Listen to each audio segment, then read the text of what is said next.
once again, you've got the disclosures there. And this is a number that I just like to throw out to people. I use this for my student and resident lectures too. It is how many years we look at, or we should be looking at anyway in every year. And this is a little bit of calculation. But what you come out with is 14,000 years per year. So that's a large number of years we're all looking at. And you would think that we'd get very good at it. But as most of you know, the situation with otitis is that it is tremendously overdiagnosed. There are a lot of problems with the diagnosis, and we'll go over that here in a minute. But first, just to give you an overview of the next 40 minutes or so, what I'm going to talk about, I will give you a definition of otitis, a little bit of data on the prevalence. We'll spend some time on diagnosis because, as I said, this is still a problem. It's amazing to me how many people make a mistake about making a diagnosis of otitis. And then I want to spend a little bit of time on etiology because unlike what you learned in medical school and have known for the past 20 or 30 years of the epidemiology of this disease, it has actually changed a little bit, and we'll talk a little more about that. I do want to spend some time on the clinical practice guideline that came out a couple of years ago from the AAP and AAFP. Most of you are probably aware of this, but this, at the moment, is the document by which we're supposed to be diagnosing and treating otitis. As I said, we will talk about this changing epidemiology in the clinical practice guideline are the recommended therapeutic regimens at this time. I recognize that a lot of people don't use these, but for what it's worth, we'll talk about those, and then, as before, we will end up with a quick summary. Let's first talk about what is otitis, acute otitis media. The word acute, obviously important there. It's an acute onset of signs and symptoms. In children, as you know, these can be quite nonspecific. They might be tugging at their ears, or if they're verbal, can tell you my ear hurts, but this is a disease mostly of pre-verbal children. They generally can't tell you. They're irritable, they don't eat, they don't sleep, they have diarrhea, they have all kinds of symptoms that are nonspecific but indicate that there may be something going on in their ears. The hallmark of otitis is, of course, the presence of fluid.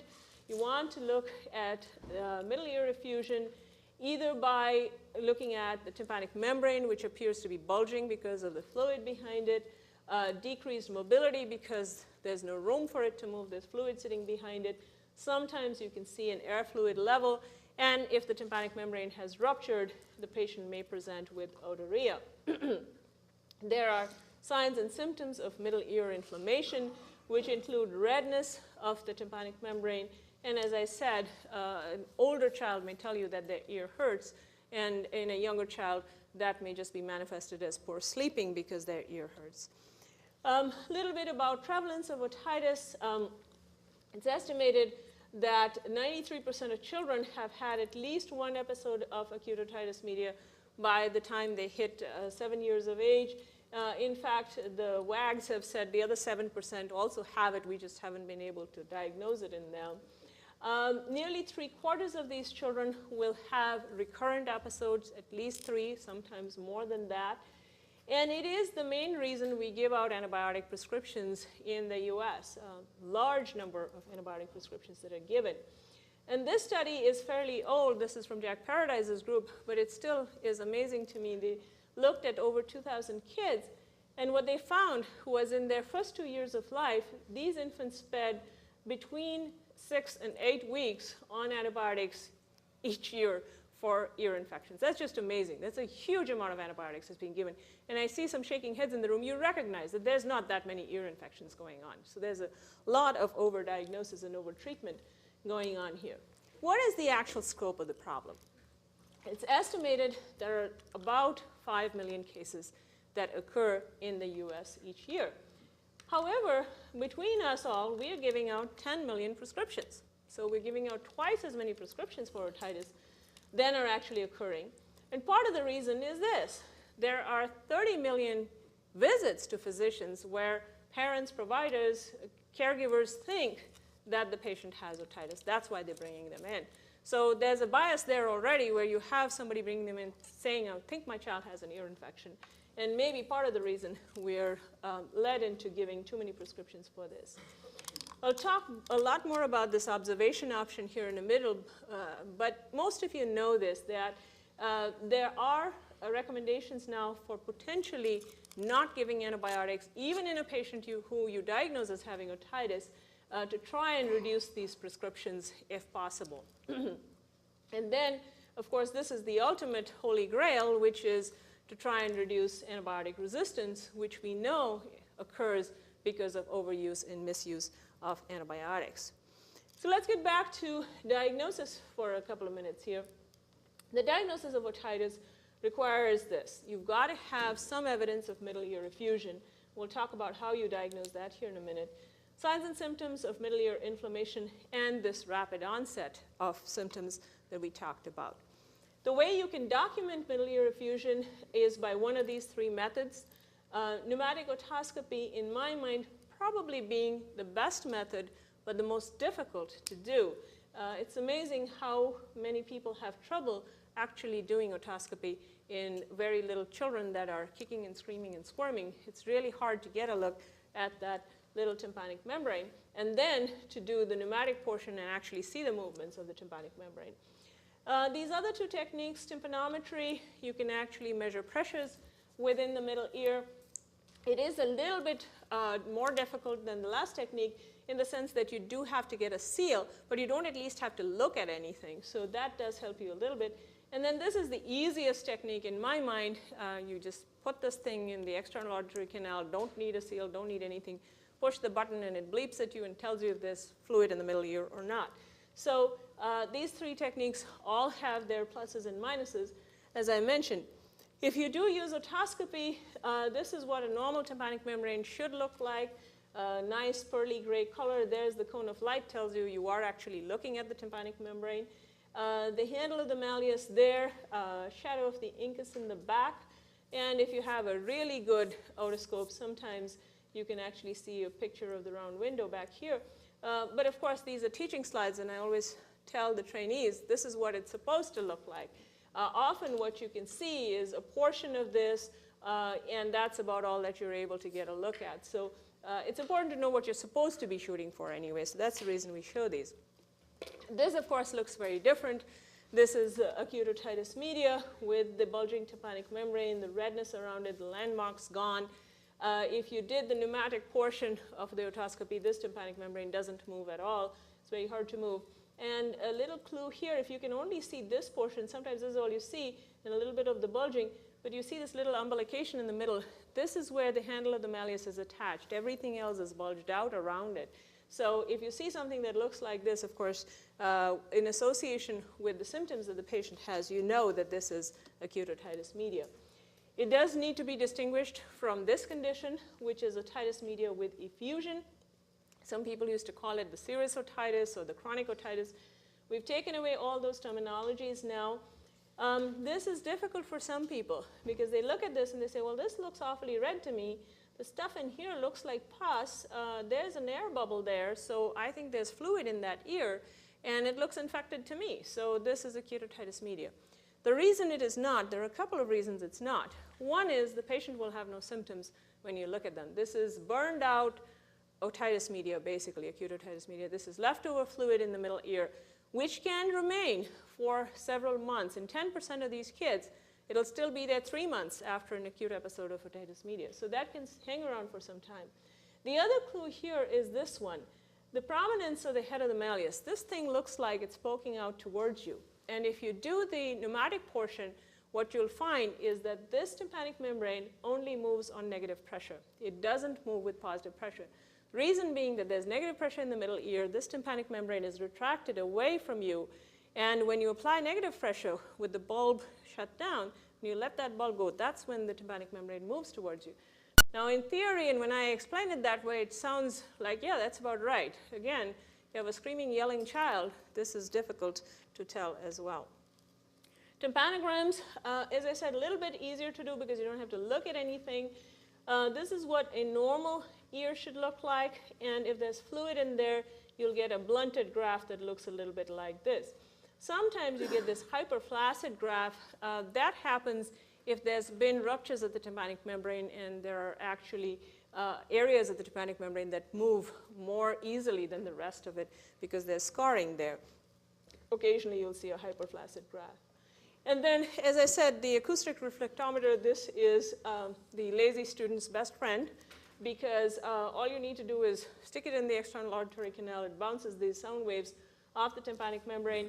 If there's fluid in the middle ear, the sound doesn't get transmitted and it bounces back and gives you a sound. If there's air in the middle ear, as there should be, then the sound gets transmitted and you don't hear the sound outside anymore. So pretty simple thing to do. But all it tells you is that there's fluid there. It doesn't tell you anything about what the tympanic membrane looks like, and obviously it doesn't tell you anything about signs or symptoms. Now, going to the etiology, this is what most of you will remember, is we used to say about half of these infections are caused by pneumococcus, about a third by Haemophilus influenzae non-typable, and between 10 and 15% or so caused by Moraxella.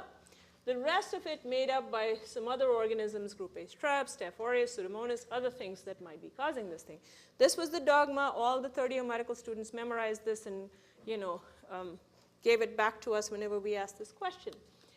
This has changed a little bit, and the reason it has changed is the pneumococcal conjugate vaccine. In the previous lecture, I told you, I'll tell you a little bit about what's happened with otitis. These are data that are from Steve Black's group out in Boston. What they did was they looked at pneumococcal penicillin resistance. In the decade of the 1990s, we'd had this depressing increase. Every year there was more and more and more pneumococcal resistance. Well, here's 2000, with the highest number, nearly 15% of their pneumococci had these MICs over 2. These were highly resistant pneumococci. This is also the year in which we introduced the pneumococcal conjugate vaccine. And what they saw, and they have a very highly vaccinated group of children here, is this very nice decrease in the rates of pneumococcal resistance down back to where we were in the early to mid-90s. So this is very gratifying. And this is not a surprise. We talked about pneumococcal vaccine, those 7 serotypes in there. 5 of those 7 serotypes were the ones that were causing most of this resistant disease, okay? So you vaccinate against it and you see a reduction. That is not surprising. The other thing, and this is from Steve Pelton's group, showed that not only were the proportion of pneumococci less resistant, but if you looked at nasopharyngeal colonization to swab these kids' noses and see what was in there, this is 2000, and nearly a quarter of these kids were carrying these vaccine serotypes in their noses, okay? Start vaccinating, and that goes down significantly, where you're seeing somewhere between 5 to 10% of these kids now have vaccine serotypes.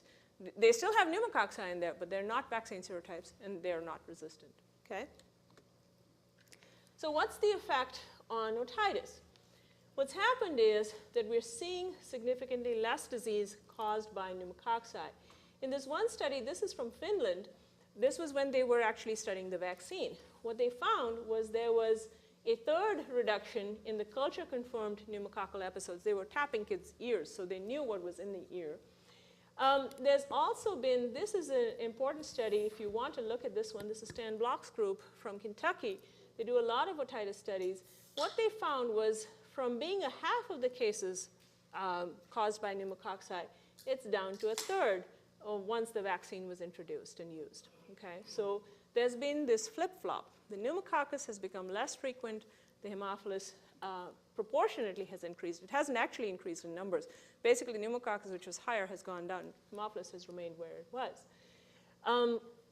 This study is actually from an ENT group where they found that if kids were vaccinated with the pneumococcal conjugate vaccine, they were 3 times more likely to have H. flu in their ears when they went to put the tubes in than they were to have pneumococcus in there.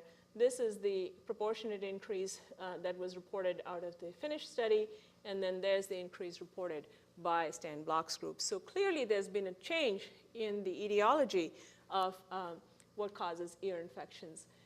This is another study, a different group now. This is in Rochester, New York. This is Janet Casey and Mike Picicaro. They also do a lot of studies in otitis, and once again you see this decrease in pneumococcus increase in H flu. This is going back all the way to the mid-90s through to 2003. What is very important, I think, here is to recognize that these two groups are independent, the group in Kentucky and the group in Rochester, New York. The patient populations are different. Stan's population is 40–50% Medicaid. Rochester, New York is very upscale, apparently. Anybody here from New York? Mike boasts about this all the time. They're, very well-to-do families from which these kids come, and yet you're seeing very similar changes occurring, which tells you that it has to do not with socioeconomic status, but it has to do with vaccination status.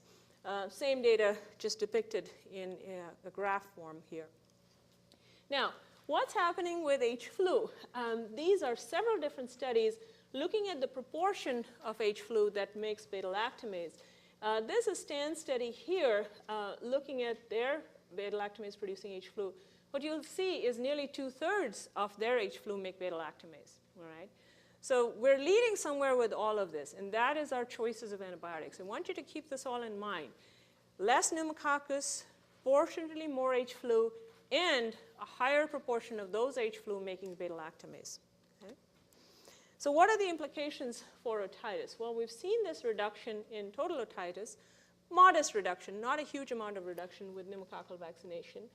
The frequent flyers, as I call them, the recurrent otitis media has also decreased somewhat. There is a reduction in nasopharyngeal carriage of these vaccine-type pneumococci. So obviously, that being the source for the ear infection, there is less of these in the ear, and this proportional shift in bacterial etiology as a result of that. The bottom line on this is that what we've thought for the last 30 years or so in terms of proportions of organisms causing otitis has changed. However, this problem has not gone away. There is still drug-resistant pneumococcus out there. And most of you know this, that the way pneumococci become resistant is not by making beta-lactamase like H flu does.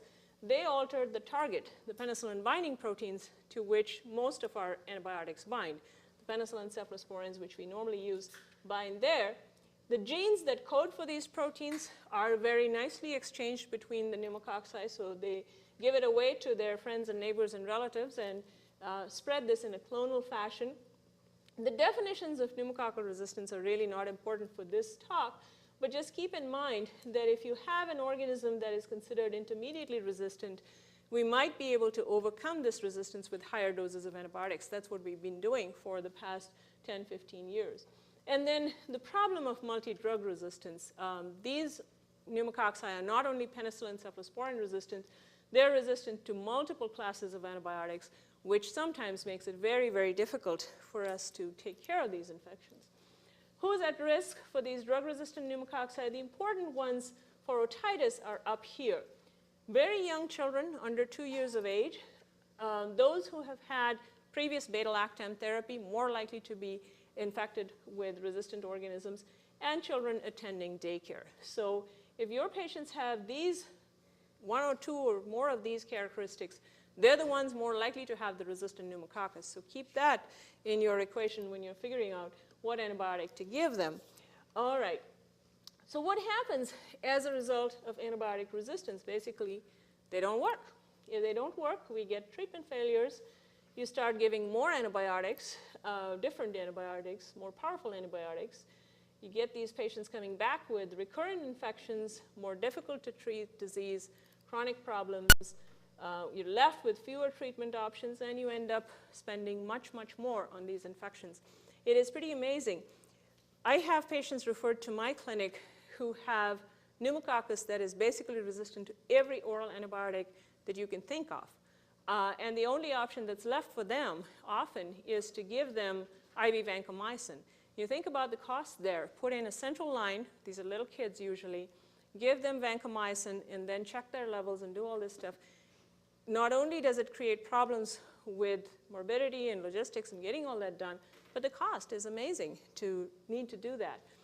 In some of these patients now, we've started using linezolid, which, of course, you all are very familiar with. Pediatricians don't even know what this drug is. But you all who use Zyvox know that it is a very expensive drug.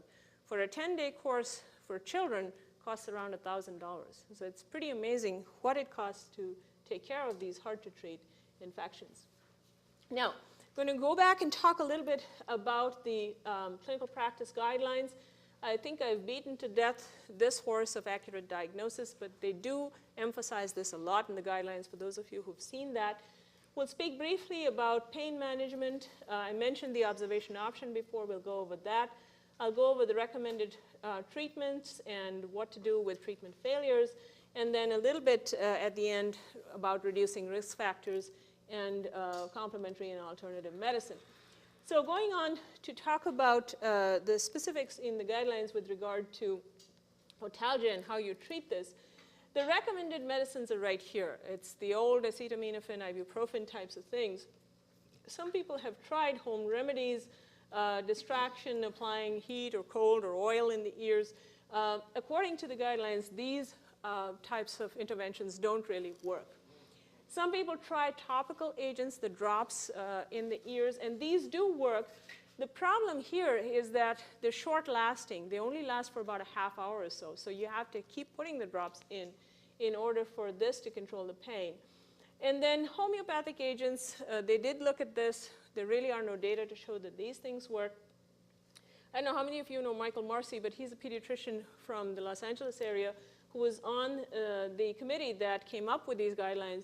And he's big into treating patients who have otitis with narcotics.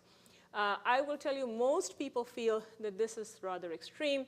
And especially if you're going to use these drugs, it's important to keep in mind that you're not going to be able to assess their neurologic status. So if they go on to get sicker and develop meningitis or have other problems, that might be difficult for you to do. And then finally, tympanostomy or myringotomy. Tympanostomy really, in my opinion, does not work. You make such a tiny hole in the tympanic membrane, it doesn't really drain it very well. The fluid, it reaccumulates within 24 hours, and that thing seals off. Myringotomies do work. In the third world, I've done lots of myringotomies. Very cheap thing to do is put a slice in the tympanic membrane. The problem is we don't teach people to do this anymore, and there are problems associated with it in terms of injuries to the middle ear structures and stuff like that. So not a lot of people doing myringotomies anymore. The observation option I mentioned before is something that we do need to keep in mind.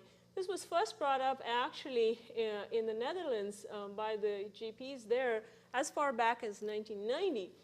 What they said was, look, if you just hold off, you diagnose otitis, that's fine, just hold off. Treat their pain, treat their fever, treat their symptoms. Don't give them antibiotics. 60% or better of them are better in 24 hours. Basically what's happened is the eustachian tubes opened up, fluids drained out of there, they're feeling better. By a week after, 3/4 of them have resolved their otitis on their own without any antibiotic therapy. And they estimated that somewhere between 7 and 20 children must be given antibiotics before one child will benefit from that. So what they said was, if you want to, you can observe these patients, not give them antibiotics, but you must have appropriate follow-up if you're going to do that. The ways to do the follow-up, they could be phone contact, a scheduled visit, a routine phone follow-up, whatever you want to do. In Canada, they like these safety net antibiotic prescriptions, or SNAPs as they call them. Basically what they do is they give them a prescription but tell them not to fill it and say, if the child's not better within 24 hours, then go ahead and fill the prescription and start the antibiotic. I personally have some problems with this because you are now relying on a non-medical person to make that decision for the child. They may not use that prescription that time, keep it, and somebody else gets sick on a Saturday or something, use it a different time. So there are significant problems with having antibiotic prescriptions hanging out there with no sort of control of that. The bottom line on this, I think, is you have to decide what's best for your patients, and of course you have to discuss this with the families. If you're going to choose the observation option, I know of certain mothers who are going to say, what, my child has ear infection, you're not going to give any antibiotics? That's nuts. And there's the other kind who will say, well, yeah, okay, if you say it's all right to watch it for a day, I'm willing to wait for a day and see if my child gets better to avoid those nasty antibiotics. Now, people have expressed concerns. If I do this, are my patients going to get complications like mastoiditis? No data to show, as I said, the Dutch have been doing this for a very long time, no data to show that there's any problems with complications like mastoiditis. How about the other serious stuff, bacteremia, meningitis? the experts feel that there's really no evidence that giving oral antibiotics prevents these things from happening. So if you're going to give it, if you're going to go to the observation option, you're probably not going to increase this risk. If they're going to get meningitis, they're going to get it anyway. Okay? All right. So who do we give antibiotics to? This has been a topic of tremendous discussion. But bottom line is this. If you have a child under 6 months of age, almost everybody agrees that if you diagnose otitis, go ahead and give them antibiotics. Where the discussion has been is with this one of uncertain diagnosis. There's actually one member of the committee who resigned because this uncertain diagnosis was put in there. Her contention was, if you're not sure of the diagnosis, don't treat it. You have no idea what you're treating. We don't treat anything else without knowing what we're treating. So this is not a good thing to do. Be that as it may, she resigned and the rest of the committee left that in there. If you have a child who's over 2 years of age, this is where the observation option can come in, particularly if the child has an uncertain diagnosis. You're not sure this is otitis, you can afford to watch them. However, if they're severely ill, and I'll tell you what that definition here is in a minute, but if you decide that they're severely ill, you're going to give them antibiotics, otherwise you're going to observe them. And then the in-between kids, the 6 months to 2 years, if you're sure of the diagnosis, give antibiotics. If you're unsure and they're ill, give antibiotics, otherwise observe. So that's supposed to be the algorithm we all go through in our minds when we're seeing these kids. Severe illness, the definition is here. Basically, it's moderate to severe ear pain and a high fever within the past 24 hours. Again, the downfall here, I think, is the ear pain. Most of these kids are pre-verbal. How do you decide how much pain they have? It's hard to tell. So this can be difficult if you're trying to factor this in. Other requirements for the observation option, they must have a means of communicating, i.e. a telephone. Usually, there must be a way to reevaluate the child, so a clinic or a urgent care ER somewhere where they can take the child if they're not better. A way to obtain the medications, I found this out on my travels, that there are some smaller communities where all the pharmacies are closed after 7 o'clock in the evening. You can't get any medicines even if you want to. And then, as I said, if you do decide to pick this option, that has to be in conjunction with the family. You can't just do it on your own. This problem we're seeing less and less of now, where parents or patients are demanding antibiotics. Actually, in my clinic, what I see is the opposite side of the spectrum. They come to my clinic with children who have these highly resistant organisms, and they're scared to death that these kids are going to get some severe infection from these organisms and die from these infections. So the wheel has kind of turned a little bit, and people are very savvy now. They go on the internet, they come into my clinic. I don't know if they come into yours with these stacks of papers that they've gotten off the internet, all the research that they've done on the internet about antibiotic-resistant bacteria. So we are seeing less of the problem, but occasionally you will see some of this problem. Okay, the recommended antibiotics. This is, again, places where you have to make some decisions. If you decide that they don't have severe disease, basically, so no high fever, no severe ear pain, you can still start with the old amoxicillin just at high dose because of that problem with resistant pneumococcus. And then there are some alternatives for patients with penicillin allergies. If you decide they do have severe illness, you might want to start with a beta-lactamase stable drug. And this is what's being discussed right now, is should amoxicillin still remain the drug of first choice, or should we go to a beta-lactamase stable drug, whether it be amoxiclav, as it is in the guidelines right now, or a cephalosporin. There are a lot of people who are clamoring for a cephalosporin to be thrown in here as well. And then for people who are penicillin allergic, the option of giving 3 doses of ceftriaxone is certainly on that list as well. It is important, I think, to see these kids back, because you don't want to give them the 10 days of therapy and then have them come back and they've failed therapy at 10 days. You want to find out if they're failing therapy early, and if they are, and you started with amoxicillin, then you want to have a beta-lactam stable drug there as your backup drug with these options for penicillin allergy. And then if you started with amoxiclav or another beta-lactam stable drug, then your next drug to go to is ceftriaxone, 3 doses. And then really, if you have somebody who's allergic to penicillin and you've used up your other options, what you're left with is giving clindamycin or a tympanocentesis to actually find out what's in the middle ear. Clindamycin, there are some problems with it as well. I don't know if you know what the numbers are in your area, but if you care to find out, all you have to do is call your micro lab. They'll be able to tell you. At the Children's Hospital in Omaha, more than 50% of our pneumococci are resistant to clindamycin. So for us, this drug is no longer the use that it used to have, okay?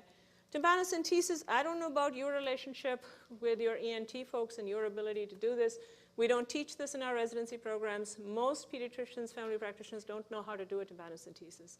What you have to do is end up going to the ENT folks, and some places they're very good, they're very helpful, and will do it for you. A lot of places there's a huge waiting list and you can't get into them. This is a difficult problem. Talk about risk factors a little bit. We talked about child care attendance. It does make a difference for your patients who are having multiple problems. Putting them into a smaller daycare does work. The ideal number seems to be about 6 children. And it's not the big daycare with 6 kids in one room. It's the truly smaller daycares, the home daycares, where that difference does occur. Also, many reasons for promoting breastfeeding, but this is one of them. We do know that it does reduce the risk for otitis. Bottle propping, never a very good idea, mostly for the teeth, but also does prevent some otitis. The reason these two are highlighted is because this is where we have the best data to show that these interventions do work. Pacifier use, a lot of discussion about pacifiers. It turns out that if you allow children to use pacifiers beyond 2 or 3 months of age, it does, at least in some studies, increase the risk of otitis. But some of you know that there are data now to show that pacifier use might actually reduce the risk of SIDS. So, you know, weigh those. SIDS, otitis, I don't know. They haven't made any comments about that yet. Yeah, most people would pick otitis over SIDS. Passive smoke exposure, this is another one where there's been a lot of discussion. What we do know for sure from the recent studies which have been done is that if you have a smoker around the child and they're having multiple problems with ear infections, they are much more likely to have H. flu than they are pneumococcus. It's just like you have the smokers who get chronic bronchitis, they're much more likely to have H. flu, same sort of situation here. We don't really know what the connection is, but it seems to occur. And then finally, vaccination, as we've talked about, very important to try and reduce the risk of some of these things. Well, our friends that go to the internet and look up stuff also sometimes want to do some of these other things. Do any of these things really work? As far as the guidelines go, the answer is no. There are not enough scientifically rigorous studies to indicate that any of these things work. And typically, you would try to discourage people from spending their time and money doing these things. So very quickly, to summarize my comments from this morning as far as otitis goes, accurate diagnosis, very, very important if you don't want to be overprescribing and unnecessarily using antibiotics. Assessing for and treating pain, I think we do poorly on this. I think we don't pay enough attention to it. And so this is important to do as well. Keep in mind that if you're going to use narcotics, you have lost the ability probably to assess their neurologic status in that situation. For uncomplicated cases of otitis, you can use this option of observing the patients in selected cases. And then this big question, I think, now is, should we use amoxicillin? Should we use a beta-lactam stable drug as our first-line drug? I think you have to really do some thinking when the patient is in front of you to say, have they been vaccinated with pneumococcal vaccine? Do they have a smoker around them? Are they in childcare? You know, weigh those risk factors and decide which drug would be best for them. Reassessing treatment failures, I was very pleased to see quite a few people raise their hand on that. It is important to do, and those of you who are not doing this might want to consider that. And then encouraging prevention efforts, primarily vaccination, but promoting breastfeeding as well, very important. And lastly, try to stay away from the complementary and alternative medicine stuff. Dr. Chatterjee? Yes.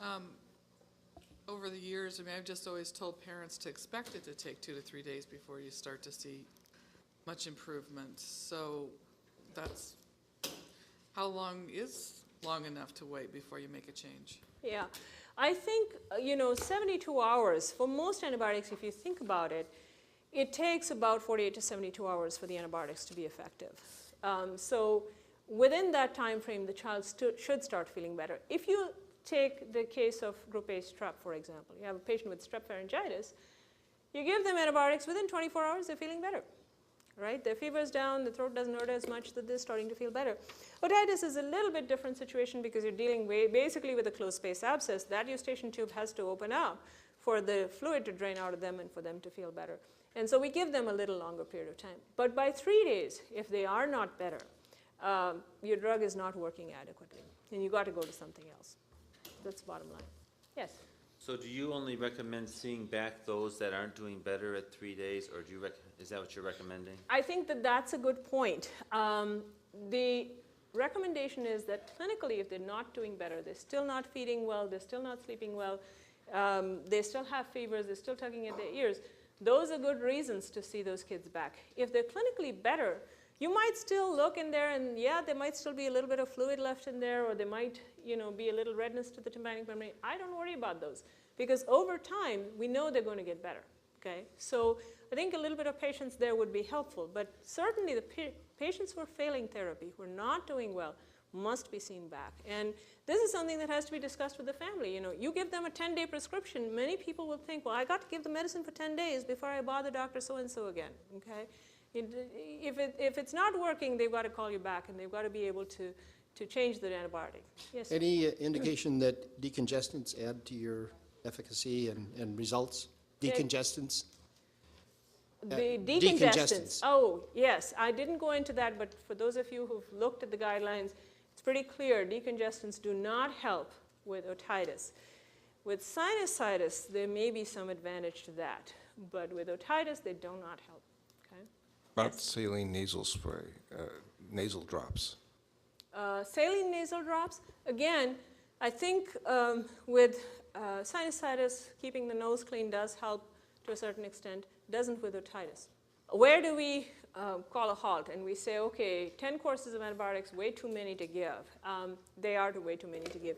There are some recommendations from the CDC in there for some time now, actually, and that is if the patient has 3 episodes, documented episodes of otitis within a 6-month period, or 4 within a year's period of time, that's the time to refer them to ENT to get tubes placed.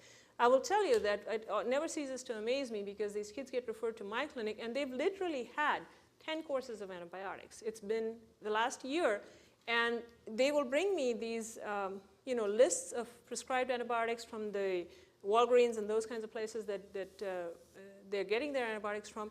And there's a list of them, one after the other, after the other, after the other. They've had 8, 10 different courses of antibiotics. So your point is very important, which is we don't want these kids to continue to be on this antibiotic jag, and if they're failing after 3 or 4 courses, it is time to refer them. The other situation where they should be referred is also something that I don't think we do very well with, and that is following these kids who have persistent middle ear fluid. They do need to be followed until the fluid goes away, or you recheck them at 3 months and they still have persistent fluid, their hearing needs to be checked. And if they have a 25 decibel or higher hearing loss bilateral, those kids have significant conductive hearing loss. They're not hearing, they're not learning. They're going to have learning delays and speech delays and things like that. So those are important to send to the ENTs to have tubes placed as well. Okay? So if they're not responding, how far would you go? Like, I suppose after you go through the ceftriaxone and they're still, are those ones that you would? If you go by the guidelines and you've tried your first-line therapy and your second-line therapy, you've tried ceftriaxone for 3 days and it's not working, it probably is time to do a tympanocentesis at least to try and find out what's in that middle ear. What we see happening in practice most frequently is people will try one cephalosporin after another. Okay, the cephalosporins don't work, try azithromycin. Well, I didn't try the cephalosporin, so, for 3 months, so let's go back to the cephalosporin again. People go back to drugs that have failed before and continue to have this problem. So majority of these children, the problem isn't the drug itself. The problem is the plumbing, as my mentor used to say. The eustachian tubes don't work right, and so they're going to continue to have this problem unless you put the tubes in which case you change the mechanics, and then they tend to have less problems.